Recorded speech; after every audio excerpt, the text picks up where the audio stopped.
Damdam, kala ko talaga taga doon ka pa sa kabilang kanto. Inaatin mo ba ako? Crush mo siguro ako.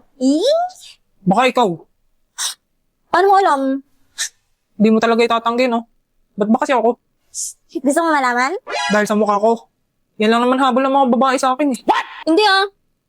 Kasali yun. Pero hindi lang yun. Uy, ano pa? Alam mo ba una kitang nakita bago magpasukan nung kakalipat lang namin ng bahay?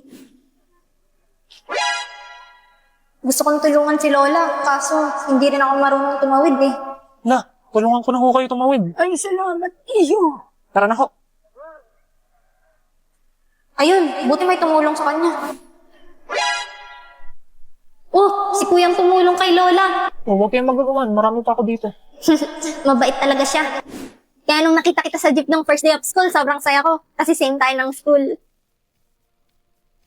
Di lang yun, inabot mo pa yung bayad ko sa jeep. Tapos, inauna mo pa ako sa tapikan ng ID. Tapos, sinalab mo pa yung sampal ng bruha na guidance. Tapos, kanina, binalikan mo pa ako para tulungan tumawid. In short, nagustuhan kita kasi mabait. Bakit nandito tayo sa Kahit minsan, kupal ka, tingin ko pa rin nung ikyang tao. naman tayo? Iyang lang. Di naman tayo. Sige, Damdam.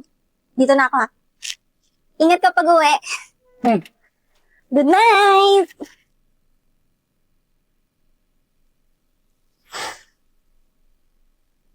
First time yun, ah.